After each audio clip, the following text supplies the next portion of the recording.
Hello everyone, welcome to my channel. So आज हम बात करेंगे एक और आईआईटी की, Indian Institute of Technology Roorkee. So IIT Roorkee की तरफ से भी इनवाइट किए गए हैं एप्लीकेशंस फॉर पीएचडी एंड उसी को हम इस वीडियो में डिस्कस करेंगे। उसे देखने के लिए नोटिफिकेशन देखने के लिए आप सबसे पहले इनके ऑफिशियल वेबसाइट पे विजिट कर सकते हैं, जो कि है iitr.ac.in।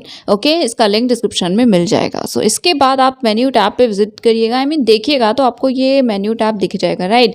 इस पर क्लिक करेंगे तो एडमिशन्स का ऑप्शन मिलेगा, इसके बाद मिलेगा पीएचडी का ऑप्शन। इस पर क्लिक करेंगे तो ये पोर्टल ओपन हो जाएगा, इस पर नोटिफिकेशंस आती हैं। सो ये है latest PhD admission for spring same 2022-2023 information brochure. आप इस लिंक से डाउनलोड करेंगे एंड अप्लाई करने के लिए सेकंड वाले लिंक को आप यूज करेंगे, ठीक है। इस पर क्लिक करने पे नेक्स्ट पोर्टल ओपन होगा, जिसके थ्रू आपको एप्लीकेशन करना है, राइट। अभी हम बाकी ब्रोशर देखेंगे, बात करेंगे क्या क्या रिक्वायरमेंट्स हैं, क्या कंडीशंस अगर आप फुलफिल करते हैं तभी आप एलिजिबल होंगे। प्लीज़ आप वीडियो को देख लीजिएगा, या फिर अगर आपको वीडियो नहीं देखनी है तो एटलीस्ट ब्रोशर पढ़ लीजिएगा, उसके बाद क्वेश्चन करिएगा। बिकॉज जो चीज़ें मैंने वीडियो में बताई होती है आप वो भी चीज़ें कमेंट सेक्शन में पूछते हैं।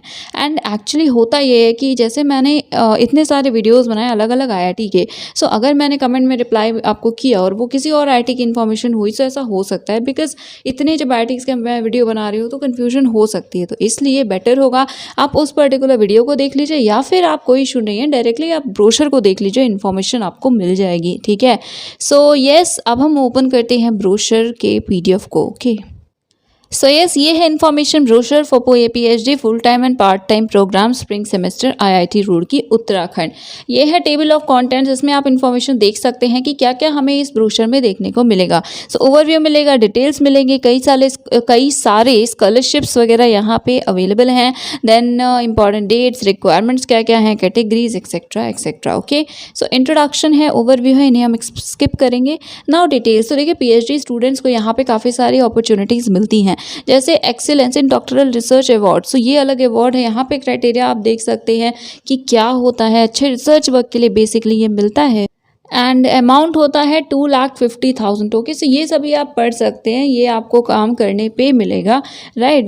Professor VK Gupta memorial award है for young researcher, the Neki Goyal green energy prize and gold medal, फिर एक्सेट्रा। ओके, सो इन सभी को आप देख सकते हैं। नाउ देखिए, यहाँ पे कुछ जॉइंट डॉक्टरल डिग्री प्रोग्राम्स भी हैं डिफरेंट यूनिवर्सिटीज़ के साथ। जैसे सबसे पहले है यूनिवर्सिटी ऑफ एल्बर्टा, जो कि कनाडा में है। देन नेक्स्ट फ्रांस में है university of Strasbourg.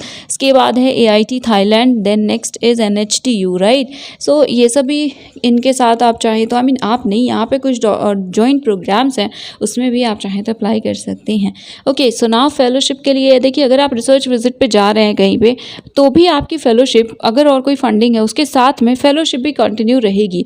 Minimum 6 month, maximum 6 month तक वो कंटिन्यू रहेगी। उसके बाद में भी आपको कुछ सबमिट करना हो, वर्क एक्सेट्रा, बट हाँ, इतने वीक तक आप रिसर्च विजिट पे होकर भी फेलोशिप अवेल कर पाएंगे।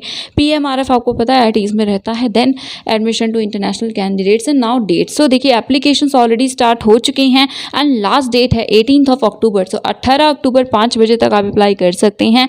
देन यहाँ पे रजिस्ट्रेशन की डेट है एंड क्लासेस की डेट है। प्रोसेस क्या होगा वो सभी आपको बाद में बता दिया जाएगा। अप्लाई ऑनलाइन ही करना है, हार्ड कॉपी सेंड नहीं करनी है। Now categories. सो देखिए, 2 कैटेगरीज हैं। पहले है फुल टाइम, ठीक है, इसे बोला गया है एफटीआरएस एंड ये इंपॉर्टेंट सेक्शन अभी स्टार्ट हो रहे हैं। So FTRS is full time research scholars. अभी इसमें 4 सब कैटेगरीज हैं। पहली है institute assistantship research scholars, IARS, आपको इंस्टीट्यूट की तरफ से असिस्टेंटशिप फेलोशिप मिलेगी।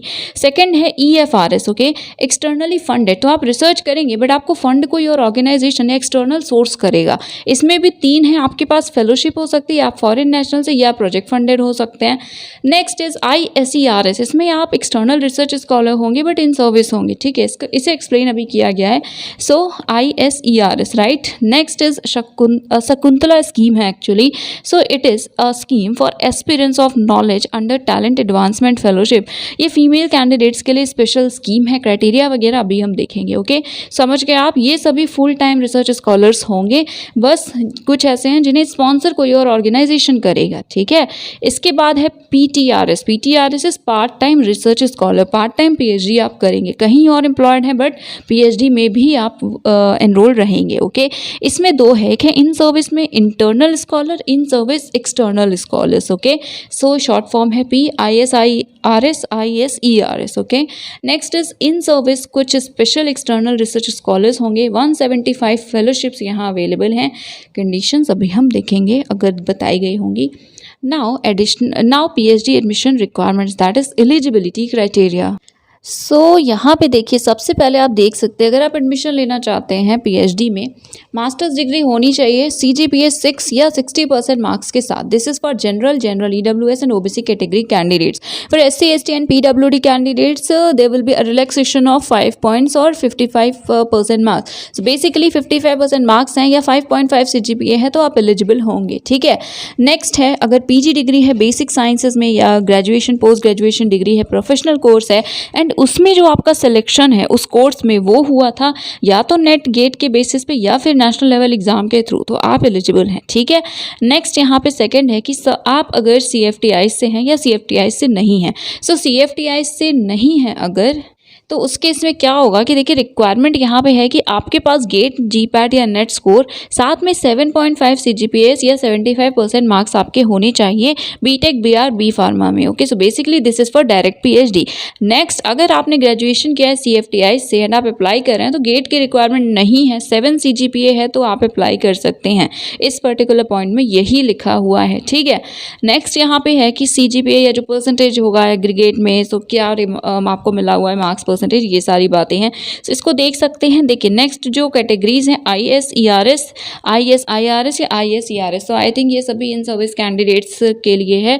Okay, internal external research scholars, आप एक बार चेक कर लीजिएगा। आप सभी के लिए नेट गेट एक्सेट्रा की कोई भी रिक्वायरमेंट नहीं है। ओके, नेक्स्ट, अगर आपने IIT से बैचलर्स या मास्टर्स किया है, CGPA 8 है, ठीक है, तो आप भी एग्जेम्प्टेड हैं गेट GPAT JRF या नेट की रिक्वायरमेंट से। राइट, नेक्स्ट है, अगर आपने अभी आप परस्यू कर रहे हैं मास्टर्स प्रोग्राम इंजीनियरिंग या आर्किटेक्चर या प्लानिंग में IIT रुड़की में ही, एंड अभी तक का जो CGPA वगैरह है वो 8.5 है, तो आप लेटरल एंट्री के लिए भी एलिजिबल होंगे। ठीक है, आपके पास चॉइस है कि आप लेटरली एंटर कर सकते हैं PhD प्रोग्राम में। 2 सेमेस्टर्स अगर हो गए हैं, अभी आपके बाकी 2 सेमेस्टर्स बचे भी हैं, तो भी लेटरल एंट्री हो सकती है।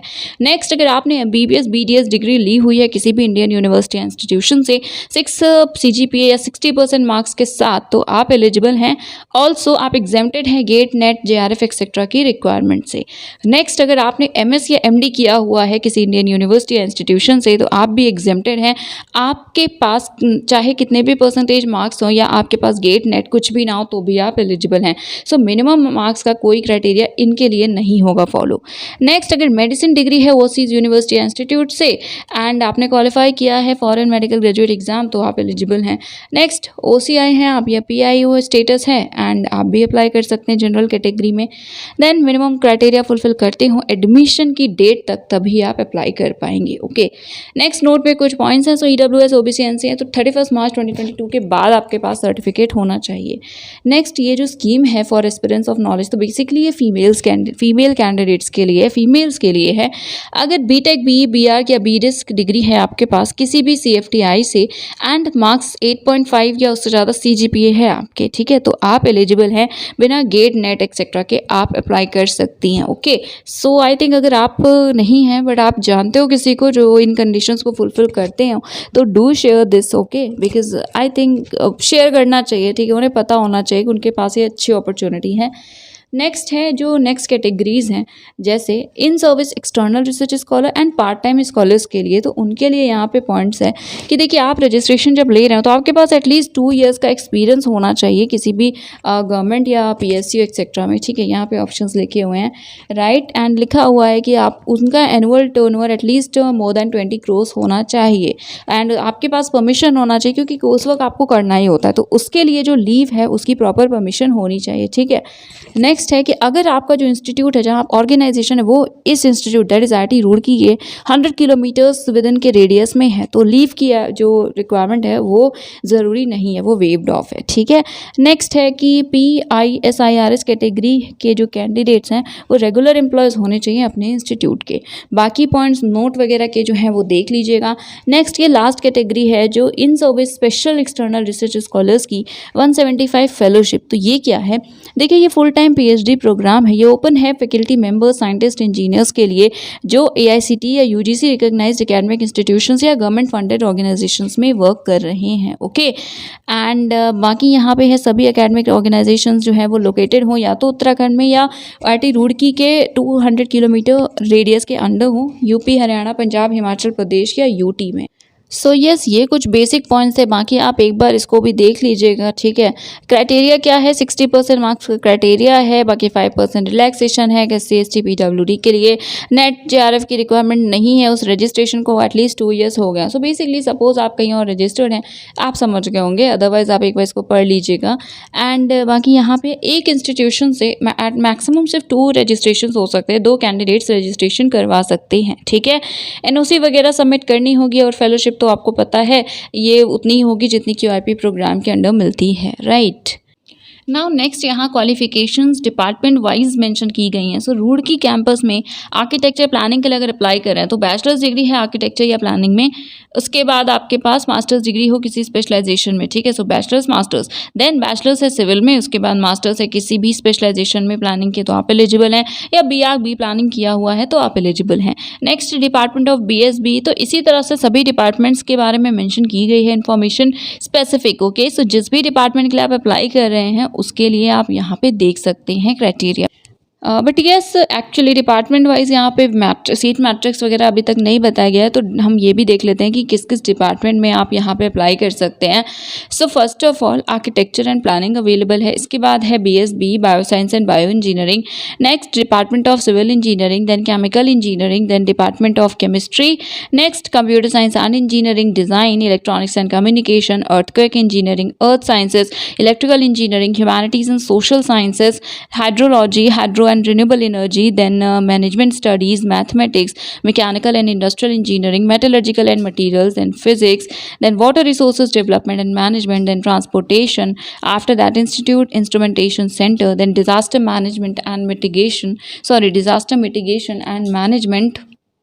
Now after that Center for Nanotech है, then Photonics and Quantum Technology, next is Mehta Family School of Data Science and Artificial Intelligence, then इनका सहारनपुर कैंपस भी है, सो उसमें applied maths and scientific computing है, paper technology है, polymer and process engineering है, okay. Next application fee, सो देखिए admission फ़ी या application fee है 200 जनरल EWS OBC के लिए एंड 100 है for SC/ST PT category candidates के लिए। उसके बाद है कि फ़ी ऑनलाइन ही पे करनी है। एक से ज़्यादा डिपार्टमेंट के लिए अगर अप्लाई कर रहे हैं तो सेपरेटली आपको एप्लीकेशन फ़ी पे करनी होगी। कोर्स फी का स्ट्रक्चर वगैरह क्या है तो आप वेबसाइट पे विजिट करके देख लीजिएगा। कोई भी इशू है और डिटेल्स चाहिए तो आप इस पर्टिकुलर ईमेल आईडी पे मेल कर सकते हैं, okay. And I am really sorry for this. So next यहाँ पे बाकी इन्फॉर्मेशंस हैं, जैसे कैंसलेशन कैसे होगा, सो इंस्टीट्यूट के पास राइट है एंड बाकी आप भी विड्रॉ कर सकते हैं एंड एक्सेट्रा, तो इसे देख लीजिए। देन रैगिंग वगैरह से रिलेटेड रूल्स, आफ्टर दैट कुछ इंस्ट्रक्शंस हैं। सो वेबसाइट पे विजिट करके आप अप्लाई कर सकते हैं। 18 अक्टूबर लास्ट डेट है। ये डॉक्यूमेंट्स हैं एंड इनके साइज लिखे हुए हैं, इसी के अकॉर्डिंग आपको अप्लाई करने होंगे, अपलोड करने होंगे डॉक्यूमेंट्स। नेक्स्ट स्टेप है, सो पहले रजिस्टर करेंगे, देन लॉगिन करेंगे, फिर कंप्लीट करेंगे एप्लीकेशन, देन आप सबमिट कर देंगे, ठीक है। देन कुछ और यहाँ पे इन्फॉर्मेशन है जो आपको पढ़नी चाहिए अगर आप इंटरेस्टेड हो अप्लाई करने में। कम्युनिकेशन के लिए यहाँ पे आप एकेडमिक अफेयर्स ऑफिस में कॉन्टैक्ट कर सकते हैं, ईमेल आईडी दी हुई है। सो गाइज यस, ये थी कंप्लीट इन्फॉर्मेशन, ये था ब्रोशर IIT रुड़की का अंडरटेकिंग का, यहाँ पे एनेक्शोर भी फॉर्मेट भी दिया हुआ है। So that is it for today, that is it for this video. And अगर कोई इशू है so do let me know in the comment section below. Also जो चीज़ें मैंने बताई हैं, जैसा मैंने स्टार्टिंग में बोला, प्लीज़ उन्हें रिपीट करके मत पूछेगा, मुझे कन्फ्यूजन हो जाती है, बिकॉज सभी IITs के सभी इंस्टीट्यूशंस के डिफरेंट होते हैं कुछ ना कुछ, स्पेसिफिकली IITs, बिकॉज किसी में गेट रिक्वायर्ड है, किसी में सिर्फ फेलोशिप कैटेगरी के लिए, किसी में नहीं रिक्वायर्ड है, किसी में परसेंटेज वगैरह का क्राइटेरिया है। सो एट टाइम्स मैं भी कंफ्यूज हो जाती हूँ, इस वजह से प्लीज़ वीडियो देख लीजिए। एंड अगर आपको वीडियो लेंदी वगैरह लग रहा है तो आप सिर्फ ट्राई करिए ना कि आप उसे बढ़ा के उस पॉइंट पे देखें जहाँ पे क्राइटेरिया डिस्कस किया है, अदरवाइज आप सिंपली आप ब्रोशर देख लीजिए, कोई इशू नहीं है। एंड बाकी अगर वीडियो चैनल हेल्पफुल लगता हो तो इसे शेयर कीजिए एंड लाइक कर दीजिएगा। एंड अगर अभी तक चैनल को सब्सक्राइब नहीं किया है तो do subscribe the channel as well. Thank you so much for watching this video.